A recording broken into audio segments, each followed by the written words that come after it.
Hey everyone, welcome to another T-Log. It is Wednesday the 16th of July, and today what I wanted to talk about immediately was something we spoke about in yesterday's T-Log and did a few little tweets about, and that is the European chapter of weekend testing. It's good to see the weekend testing coming back to life.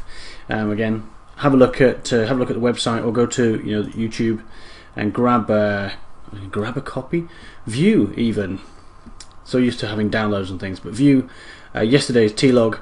Again, you can view it through the site if you wish, where I talk more about the weekend testing, because I want to encourage you to sign up for it and show the guys that we've got lots of support in the community for doing this again. These guys give their time for free, as all of the prior moderators and supporters have, of course.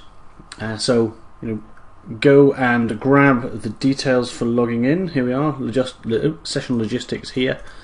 Let them know that they, being Amy, I think it is, and Neil, that you intend to join the chat and support their effort here.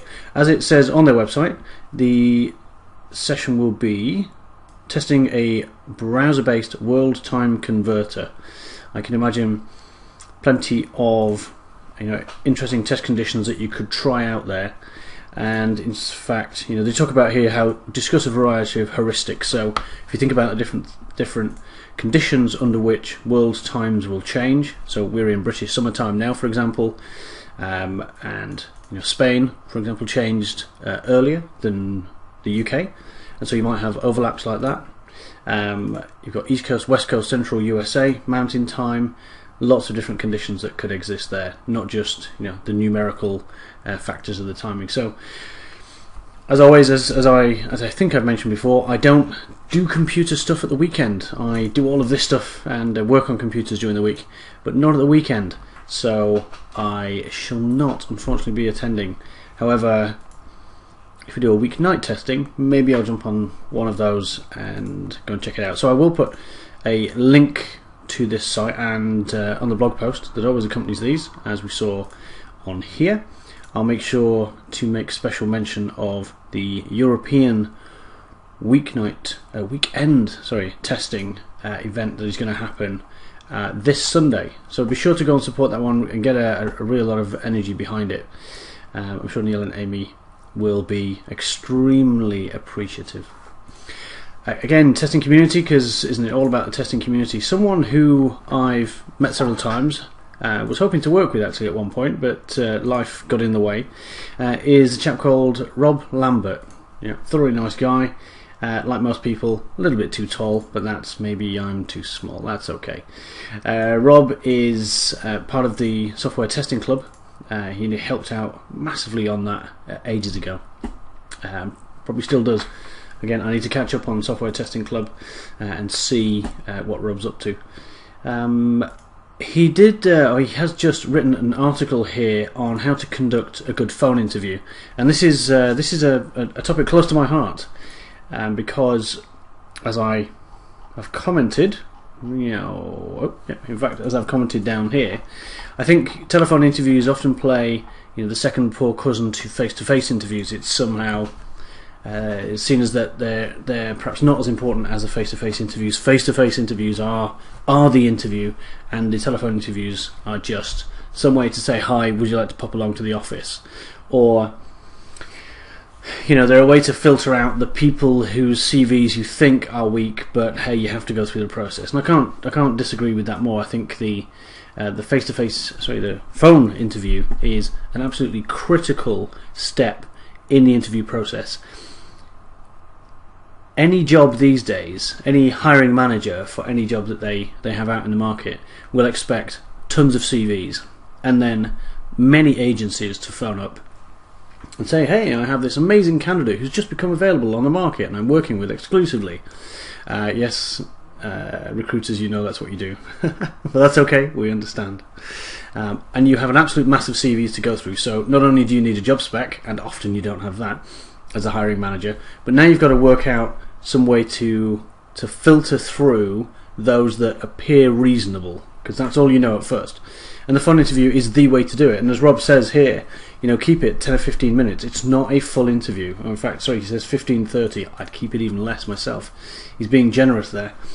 But then I'm a little bit aggressive towards candidates, I know. But so, apologies for that. Kind of. It is not a full interview. It's a sense check. Does this person generally sound like they know what they're talking about?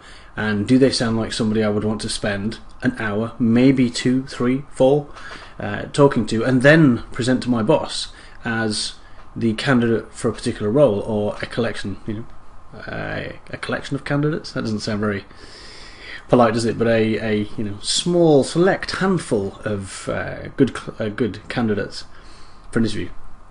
That's what we're doing here. We're trying to filter through. So as always, I'm not going to narrate somebody's blog for them. They want you to do them the favour, as I do, of visit the blog, have a look at what we've taken the time to write. So pop along to Rob Lambert's blog, The Social Tester, and have a read of his latest article here, and do post a comment as well. I said this before. Bloggers, YouTubers, etc., spend a lot of time putting the content together, and it's nice just to get some feedback, some positive or negative. It kind of doesn't matter, right? It's good to be hated too. It's just worse to be ignored, I think goes the phrase. Rob, in fact, Rob is one of those people I'm going to say I have known about for several years, and most of his stuff I read. Not every article of every person I like is relevant to me, but the stuff that you do read is never a waste of time, and I strongly recommend that you hit his blog and look around for his stuff generally and have a good read. One of the, I'm going to guess it's this actually, one of the little sort of booklets that he put together, and should have prepared this because this is not what I expected. Okay, so here's another ebook. In fact, it looks like he's done a few here. So he's got a free ebook of The Blazingly Simple Guide to Web Testing. So what I'm going to do, I'm going to grab myself a copy of that actually, because I foolishly thought this was a different book. I think it's 36 Days in Web Testing. And I've just noticed he's actually got another book here. It says By Remaining Relevant. Okay. You get the idea, right? This guy is pumping out some really high quality content. And wow, he's still at New Voice Media. They must be keeping him happy. He's an asset to the business, that's for sure. I'm confused now because I want to just show you. Now I've just blabbed on. Let me just have a quick look here. So textbooks. Yes, plenty of textbooks. Oh, here we are. Oh, okay. 36 Days of Web Testing. I almost got that by Rob Lambert there. Social Tester. What was it? Wow, 2012. Crikey, okay. So you get the idea. Interesting. I don't know where he keeps this one, but again, if you're having a read of Rob Lambert, you wouldn't be remiss to go and check out his website and any of the stuff that you can find of him. Maybe tweet. I might just badger him and just see where he's put that one. But yeah, so rewind. Sorry, the article about phone interviews, extremely important. And on the website, I in fact some time ago put some templates here. Sorry, so this is obviously the main .co.uk website, and we've got a face-to-face interview as well as a telephone interview template. So as Rob suggests in his article, put a structure around it, right?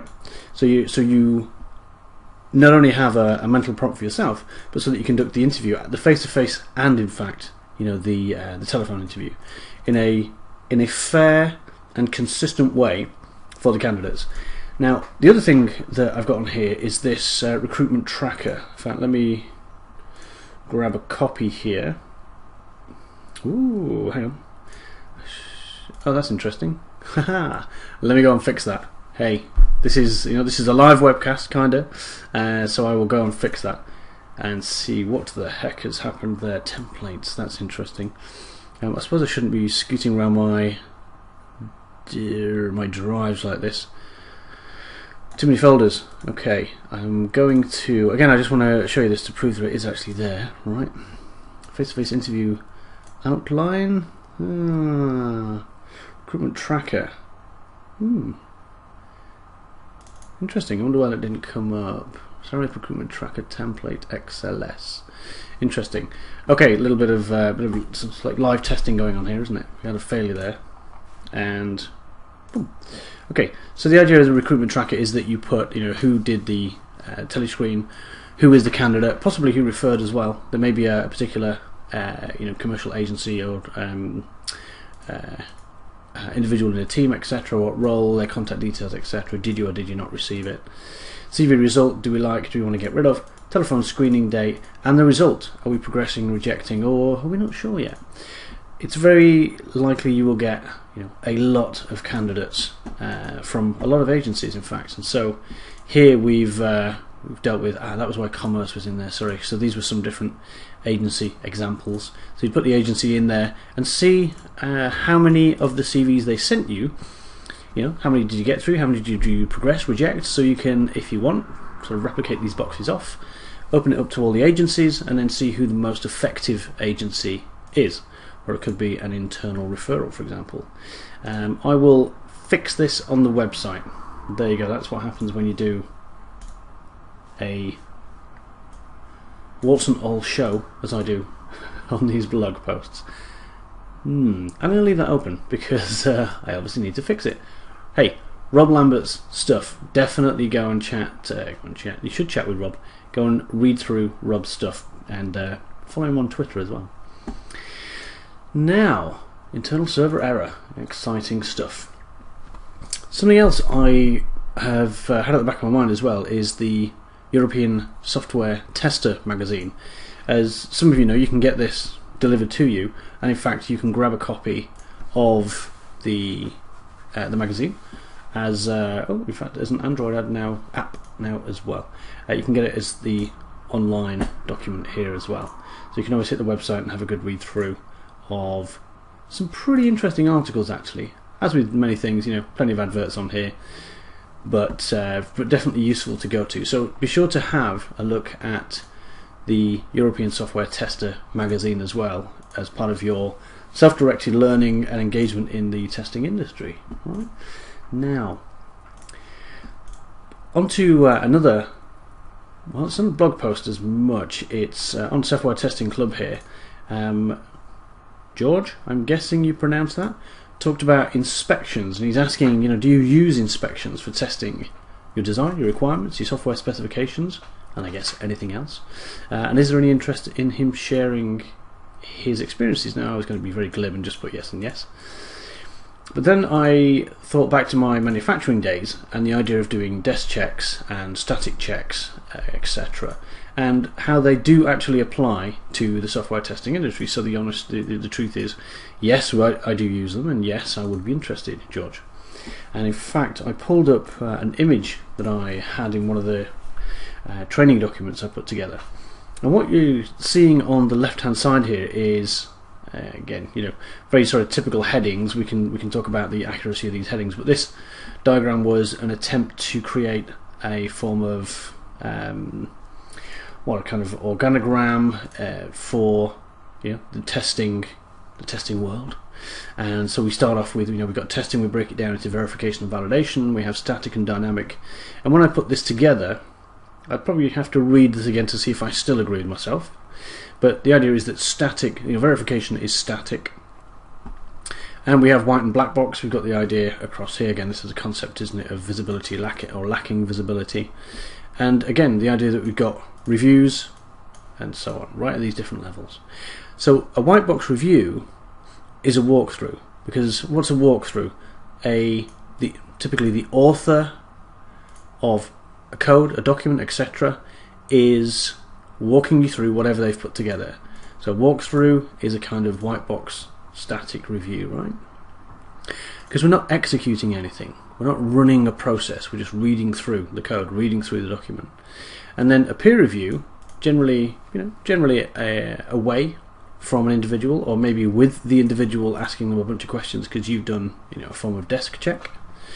These two are definitely inspections to me. We are inspecting stuff, we're reading through stuff, we're getting an exposition of the stuff. So yes, inspections. And then down here, what I've actually called an inspection. So a black box review is an inspection. And what I meant by this is we are literally turning the box in our hands and doing a high level perfunctory inspection. We don't have any details, we don't have the author there with us, we don't have our peers to back us up. We're just literally reading through the test plan, reviewing the code, looking over the test cases, analysing the test results, but we've got no feedback into it. So, do we use inspections? Well, explicitly yes, and implicitly yes as well. I would say we do, and in fact I'll make sure that I post a reply to George on that. Now, one more exciting individual that, next to Rob Lambert, there are many, who I noticed popped up on Twitter. Testing Circus made a post that they'd done an interview with Ben Simo? I'm not actually sure how he says his surname. In fact, look, eBay Enterprise Marketing Solutions. That's interesting. I didn't know he was with eBay. Interesting. Now, on Twitter, he's Quality Frog, and I think his blog as well is Quality Frog. Ben is one of those people that has been around forever and talks sense. Definitely read through interview by Jay Phillips as well. Okay, again, somebody else you can follow on Twitter. Definitely read through the article here. I think it's as always with individuals like this, it's very informative, and there's quite a few questions here. There was something I was going to lift out. Yes, that's right. So, what would you suggest to people who want to join the IT industry as software testers? Run away, don't do it. No, but first of all, he says become a self-directed learner, and I'm sure that if you rewind on this blog post, I've already said, this YouTube video, I've already said about self-directed learning. You absolutely have to do self-directed learning. And one of the things that he says is the AST's BBST. Whoops, there's my 15 minutes again. I'm going to stop doing that because I always overrun. The AST's, the Association of Software Testing's Black Box Software Testing Series. Hit the site, go sign up for that. I think that course is something we should all do. If you're going to do your ISED Foundation, you'll get the theory. On the BBST, you'll get the practice. Right? So they're a really good combination. If you are getting into the industry, as well as, in fact I'll rant about this in a separate post, as well as, yes, I'm a member of the Software Testing Club, yes, I go to the London Tester Gathering, yes, I've got my ISED Foundation in Software Test, and yes, I have done the AST's BBST series. They're all good things if you're getting into the profession, but that's a rant for another time. Good comment that he's called out there. But definitely go to the Testing Circus site and look for the interview with Ben Simo again, or Ben Simo. I'll definitely put a link even on the post and in the YouTube comments. So then, that was the stuff that sort of excited me today, including defects, which are always exciting, especially on your own websites. I better go through and do a link check on my website. I have shuffled a lot of stuff around, and clearly I've broken something here. Do hit the YouTube channel. It's nice to see the numbers going up. Okay, not too much, but that's fine. I understand that. The technical stuff is always more interesting. Do subscribe. I keep calling you out on that. Do subscribe. It just gives me an indication of whether this stuff is useful. Leaving comments is good too. And if you're a Googler, it's always good to see you following the blog here as well. But be sure to hello Sharok.